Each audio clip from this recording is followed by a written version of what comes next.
This is the Philanthropy Show, connecting and inspiring philanthropy.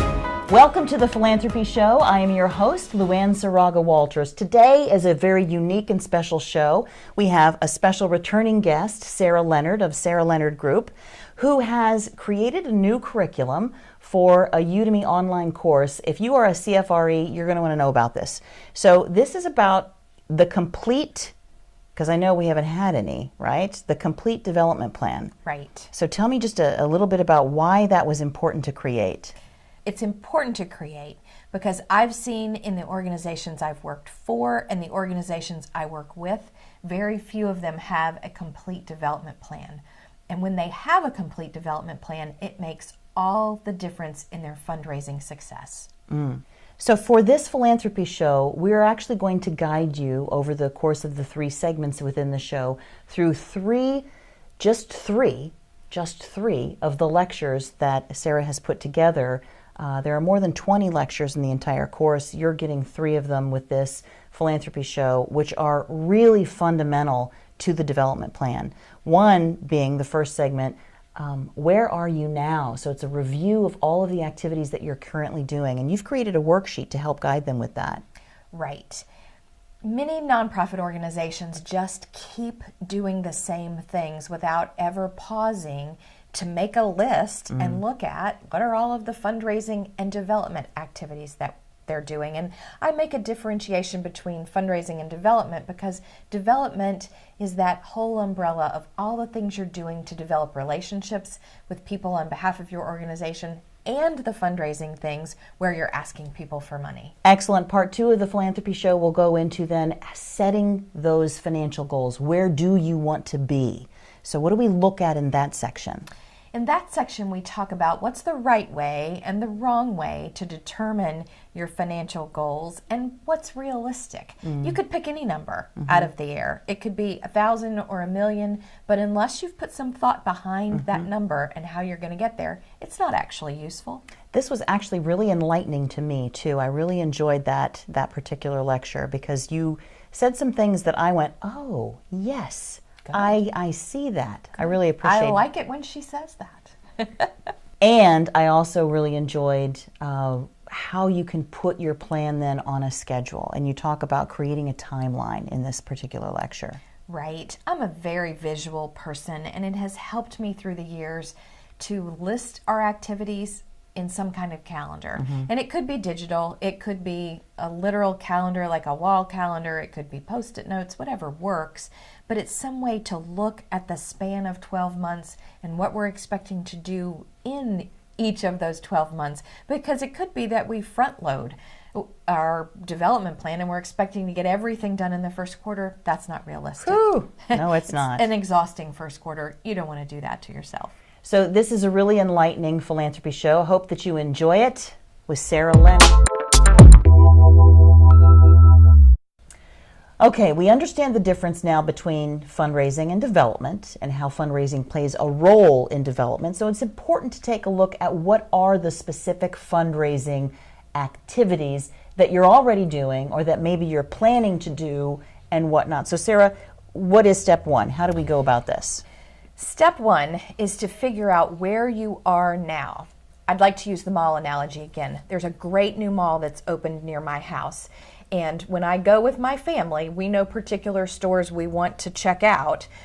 But we have to start at the map to figure out where are you now. Invariably, I'm not where I think I am. So I think it's worth taking some time, figure out what fundraising activities you're doing currently. And again, we had said, often when we think of fundraising or fundraisers, we think of just events, but you're probably doing more things than just events. So I want to think through events and everything else that applies. Okay, so take me through that process. Okay. You don't have to do this completely on your own. We have a resource for this. We've created a Where Are You Now? Oh, thank goodness, because I was worksheet. thinking I was going to have to go back through my calendar, look at all my emails. No, okay, go ahead. Okay, so take a minute, download this. Yes. It will work best for you if you write and think as I'm prompting you. So remember to go into the View Resources tab And that's where you can actually see the resources, download that, and follow along. We'll go ahead and put this up on the screen for now, but then you can download the sheet so you can actually write on that and do your work with the paper in hand. Go ahead. Okay, so start thinking about the fundraising activities your organization is already doing. Invariably, we start thinking about events. So I listed those first. What are the special events that your organization is doing? Those are things like golf tournaments, black tie galas, a-thons, a walk-a-thon, silent auctions there we or go. whatnot. Okay, so think about all of the special events that you're doing. Next, think about direct mail. Do you send anything through the U.S. Postal Service or your postal service? Do you do any solicitations that way? And or do you do any by email? Are there times when you send specific emails to your audience and ask them for a gift? Like an annual campaign maybe that an organization has been doing for years, and they say, well, it's Mother's Day, it's time for our Mother's Day campaign. Right. Okay. Do you do any crowdfunding? Are you using any of the crowdfunding online sources? Another crowdfunding is #GivingTuesday that happens the Tuesday after Thanksgiving, Black Friday, Cyber Monday, Giving Tuesday.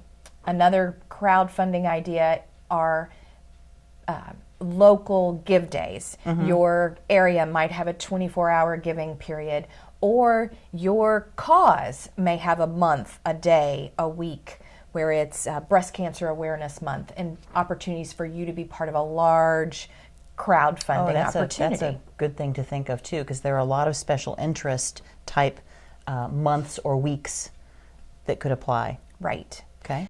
Also think about your social media fundraising. Are you doing anything on Facebook, Twitter, Instagram? And again, this is fundraising activities, not just being present on those social media sites, but asking people for money on those sites. Okay. Now, the most important thing to think about are what are your major gift activities? What are places and times where you're asking people to make major gifts? And there's no specific definition that's universal for a major gift. A major gift is what's a major gift for your organization. So do you ask board members to make a major gift every year? Do you have philanthropists that have started or have been supporting your organization? How do you interact with them?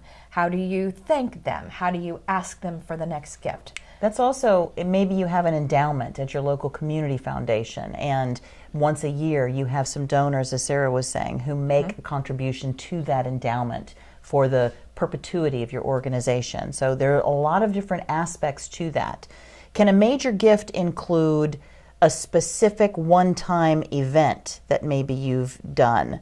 Like you've got something coming up for the calendar year and you know there's this big event that's going on and you're going to raise huge funds for it. Well, I would think of it as a major gift if it's from one or only a few donors. If it's from a lot of donors, then it's probably an event. Okay, got it. And I say it's the most important thing to think about because without a development plan, we can often spend all of our time on the large donor events or large donor direct mail solicitations or online things.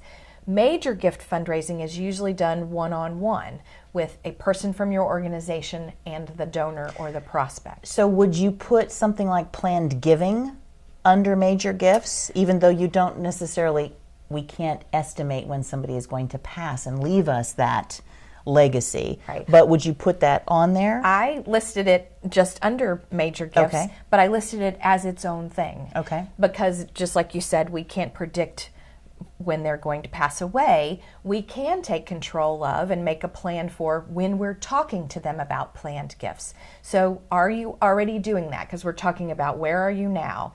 Is there any place in your communications where you suggest that people remember you in their will, or you ask them to remember you in your will? If you're with an organization that's established and been around a while, is there a program that used to happen and hasn't lately? Or do you have a planned giving program that's happening? You might call it the Legacy Society or something like that. Right. Okay. Next, I want you to think about what are you doing with foundations? And foundations, you know, there's that expression, if you know one foundation, you know one foundation. But are you doing anything with your local community foundation? Are you part of an organization that has a national foundation? And then the line between individual donors and private foundations has been blurred because a lot of philanthropists have created private foundations or family foundations. So are you doing things where you're asking foundations to support your cause? And then to continue in the blurred lines idea, next I ask you to think about corporations. And I say that because a lot of times corporations give through a corporate foundation. So sometimes corporations and foundations are lumped together in our development plan. But think about them specifically. Are there companies that have supported you previously? Do you have efforts to ask them again? Are you making sure you're thanking them? Would you put this in the category of sponsorships, like you have a sponsorship an event, or would you put that corporate sponsorship in the event list? Can I say yes to an or question? They might be listed in both places. Maybe the only corporate giving activities you're doing right now are sponsorships for your events, but there's an opportunity to expand that. So that would be in where are you going? But think about what you're doing now. So the purpose of the exercise is to really try to take a really broad look at all you're doing now and all the players in that. So you could have the corporations twice, corporate sponsorships for your breakfast event, and then say, okay, well, Florida Blue or Wells Fargo or Bank of America or whomever those particular corporations are. So you have that on your list and it's all right in front of you. Right. Okay. And with all parts of development and fundraising, the most important thing is to listen to the donor. And you listed some large corporations that are exactly as I described. They are corporations, but you probably have to go through an application process to get a gift from them. Next, I listed community groups, and this is one of those places where you may be doing fundraising and development with them and you're not even thinking about it. So if there's a service club like a Rotary, I grew up the daughter of a Civitan, so if there's some kind of organization like that, you may have faith-based groups that have always supported you. There may be an organization of women who knit blankets and donate them to the elderly people or the babies in your organization. So think about the development and the fundraising you're doing from groups of people. So let me ask you this. Are you looking at any of this as far as in-kind giving? Or are we being strictly with monetary, with dollars that come in? No, we're not being strictly with dollars. Okay. We absolutely include in-kind gifts. Okay. Because anybody who's giving anything to you is a donor.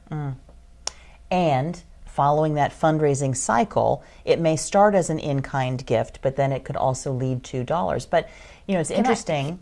It's only going to lead to dollars if you make them part of that cycle.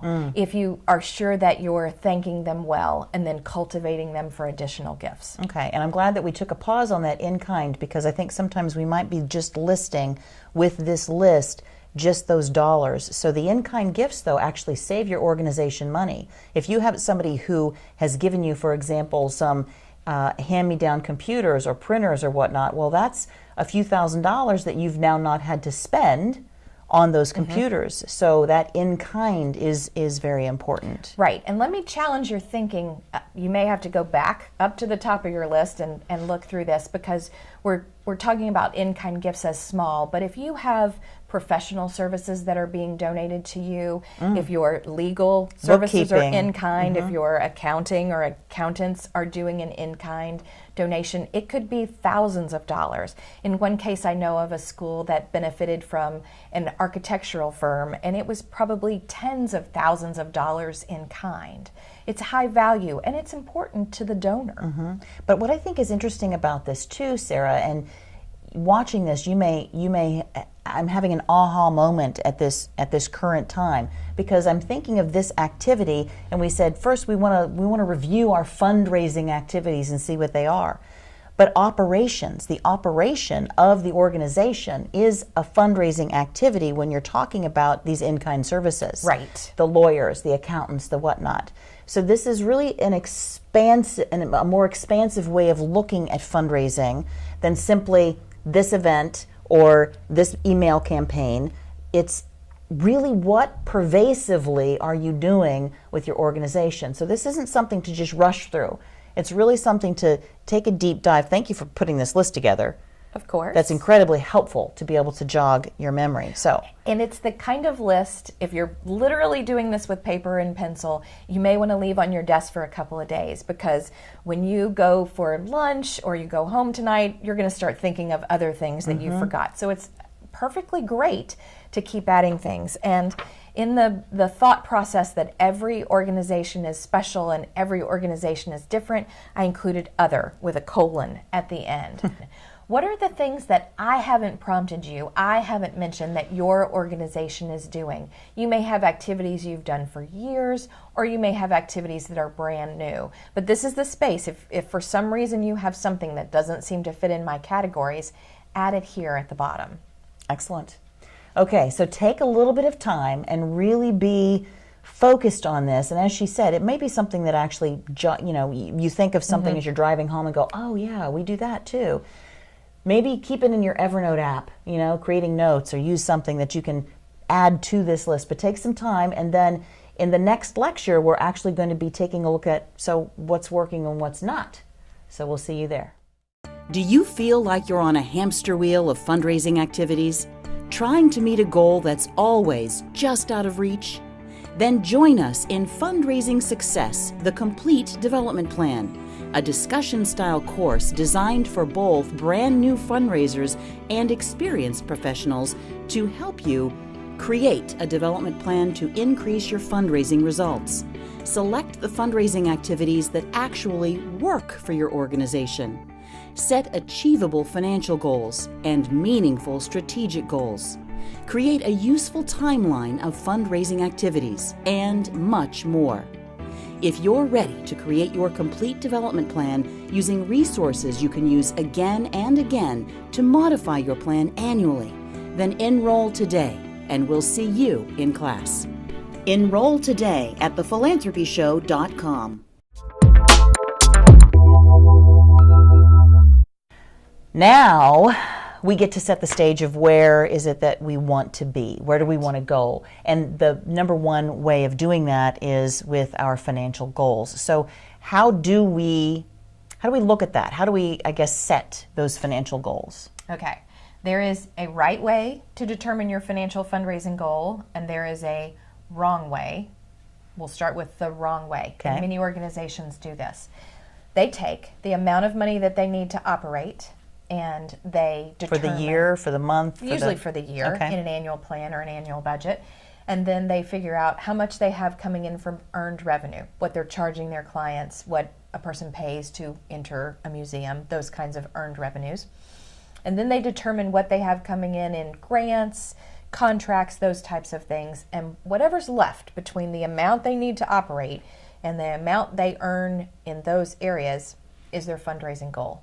It's filling a gap. And that's the wrong way to set a financial goal. You're right. A lot of nonprofits do operate that way. So why is that the wrong way? I was hoping you would ask me why. That's the wrong way because it doesn't account for whether or not you can raise that money. I mean, you can say in a plan or a goal, you can say I'm going to raise $1,000, $1 million, $1 billion, but if you don't have some way to get there, then the goal isn't really worth anything. You have to look at, and we have in our previous lectures, where are you now? What have you been doing? How much have you been raising? And to set your goal for the future, you use where are you now and what are the techniques you're going to use to get there. Wow. Okay. So if I'm an organization and I've been doing it the wrong way, and now I see why I need to do it the right way, walk me through that. How would I actually take a look at what I need to look at in order to raise my fundraising goals or set my fundraising goals, my financial goals, the right way? Okay. Go back and do the where are you now exercises if you haven't already, but you probably have. So use those and figure out what have you been raising in the past. And then look at what can we raise in the future with additional activities. And don't worry, we're going to walk through the steps in determining those. Okay. But you add what you're able to do in the past and what you're able to do in the future, and you use those as a roadmap. I'll use an example of how organizations sometimes set themselves up for failure with a financial goal that's not realistic. Let's say your goal is $100,000 and you have activities that you project will raise $90,000, and you look at that plan and you say, well, we'll raise one major gift of $10,000 to fill that gap, which might be possible for you, but you have to look at, have you been doing the steps in the fundraising cycle to identify and cultivate a prospect who could give you a $10,000 gift? Do you have the team in place to cultivate and solicit for a major gift? Do you have the programs or the mission-based things that will inspire somebody to make a $10,000 gift? That's what I mean by the wrong way is just saying, here's the gap, we'll fill it. The right way is, here's the gap, and here's how we're going to fill it. Okay, so that gives me more of a foundation to come from. So even without a plan, we were raising $50,000 a year in our fundraising capabilities, knowing that we needed, though, to get to, say, 80. So then we're going to go through the process of how do you get to where you want to in raising more funds, and that gap might be $30,000. And maybe I look at it and I see that I can do 20 to 25. Would I still have a $5,000 missing bucket, or is that going to come from this newfound methodology?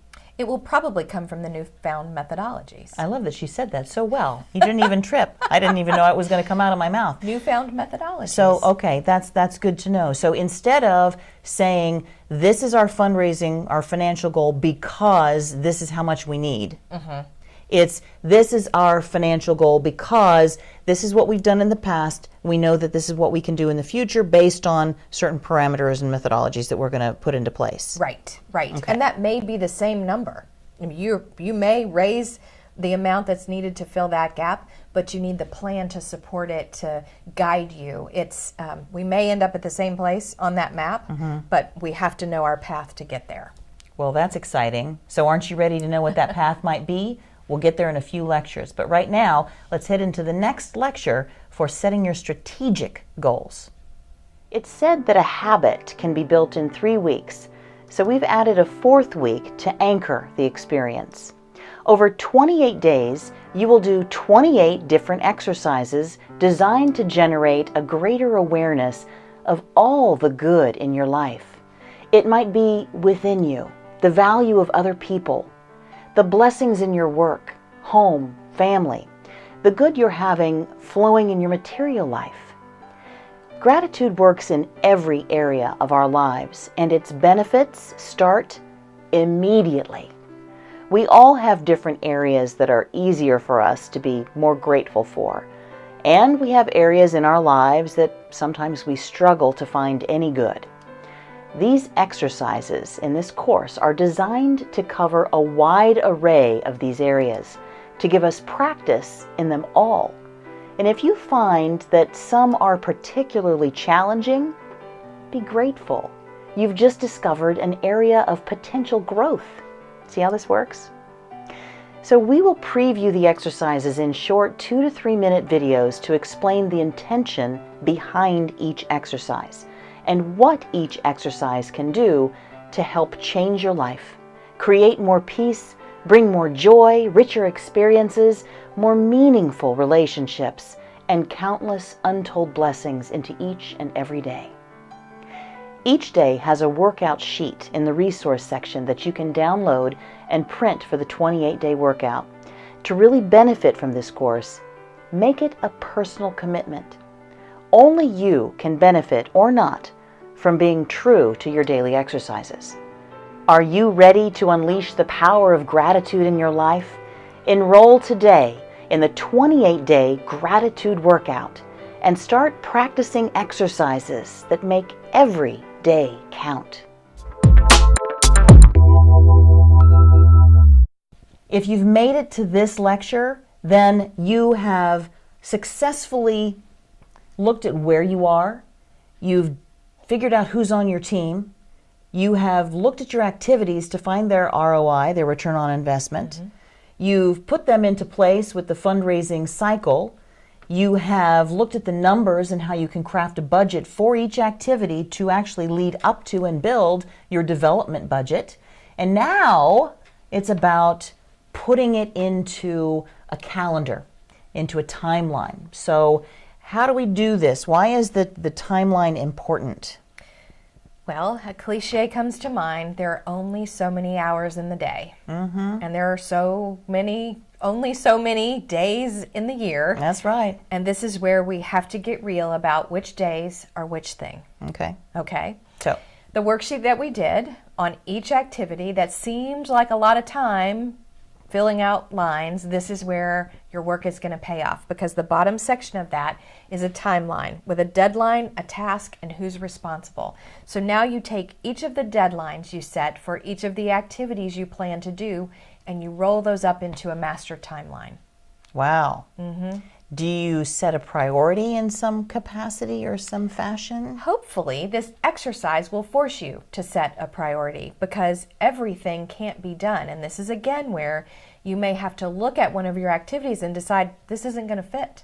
It either isn't going to fit at all, we're not able to do that this year, or it's not going to fit where we thought it was. I worked at a nonprofit, and every fall we ended up with a number of events on top of each other. One was scheduled because it had to do with a national month, and we wanted to be part of that. And another was a donor recognition event that just always seemed to fit. And every fall we looked at each other and said, we'll never do this again. Right. But we always kind of seem to do this again. And the lesson I learned from that is we need to look at all of this on a timeline. I like to put it on some kind of calendar. And you may use a wall calendar, like a giant wall calendar. You may use a whiteboard, or if you're more of a digital person, you'll want to do it on a calendar. And really, it's just a grid to look at the months, January through December, or your fiscal year months, July to June. A lot of nonprofits are October to September. But how does this all fit? Is it realistic? And we also talked about who's responsible. Your name, if you're development staff, can't be the who's responsible on every line. And this is a chance for you to look at who did you list as responsible, how does that fit with the timing of the other things you're doing, and who's on your team you can call on. I love that. This is a huge resource. And let me summarize a couple of things that this sheet has already provided. Number one, you've had the opportunity to look at all of your activities. So in looking at those activities, you've been able to determine which of these activities has a healthy ROI. If they don't have a healthy ROI, if they're in the negative stream, it's time to say goodbye. You know, we joked about doing the little breakup. It's time to say goodbye to that activity. But say you've got two activities that have the same ROI, and then you get to place them in your fundraising cycle quadrants. And maybe they are both in the same quadrant, and that quadrant is really heavy and full with a lot of other activities. That's another way that you can determine. If you have to decide between two activities, that's another way you can decide, well, maybe this one isn't so necessary, or we can change it a little bit so it has a little bit more emphasis in this quadrant where we're a little bit weaker. Now let's say that those two activities both have healthy ROIs, they're both in great quadrants, but now you're trying to decide from a timing perspective, they're both at the same time. Right. Do we have the staff to figure that out? Again, this tool is giving you the opportunity to take a look at that and to really say, which one of these should we go for? Using this tool and putting all of your activities into a master calendar or timeline, whatever visual or digital works for you, is a chance to see if you're able to accomplish it, or you need to recruit volunteers, board members. You may need to add additional staff or pull in staff members from other parts of your organization to help you accomplish these things. It's also the chance to say, this is a great idea, but we can't do this now. I worked with an organization recently who has a very successful, long-standing event, and they're part of a community that's doing a 24-hour giving effort. The 24-hour giving effort's a great idea, but they had to say, that doesn't work for us right now because we don't want to sabotage the existing event. I get a question often when I'm teaching or consulting, what do we do about donor fatigue? How do we know if we have donor fatigue? When you lay all of this out on a calendar, that's how you can see if you are causing your donors to have fatigue. Are you asking them too often? Are you asking them too many times, too close together? This is your chance to adjust things, eliminate things, and sometimes, but rarely, you even may want to add something. And if that's the case, get a worksheet, figure out what's the right activity, and go through the exercise. Same thing. Does the ROI make sense? Does it fit with our strategy? And where does it go in the timeline? I love it. And if you don't want to do like the quadrant poster that we were talking about with the sticky notes before, I just thought of another one based on your calendar usage. Use your calendar and get those calendars that are wall size, that you can put up on the wall, and then use different colored sticky notes to represent the different quadrants. So quadrant number 1, the introduction could be red, and then maybe, or yellow, and then red for cultivation, Right. green for the ask, and then thank you might be pink, whatever. But that way you can see actually on the calendar what that looks like with all of your activities. Right. To And help on the- use a plan. On the worksheet, there are just a few lines to do deadlines and who's responsible, but this is meant to be a guide, so flip it over. If it's a very elaborate fundraising activity, it may take an entire page of deadlines and who's responsible, because it'd be one thing to put a post-it note in November because that's when your event is, but what are all of the steps leading up to that that you need to be working on to make something happen? Now, if you're like any number of nonprofits who are currently taking this course, or who have been trying to develop a development plan in the past, you may find from this fundraising activity worksheet that each of your activities, you've got many. You have dozens of activities if you've really looked at what you're doing throughout the year. So how do you determine those big ones? And that's what we're going to look at in the next lecture, determining your anchors.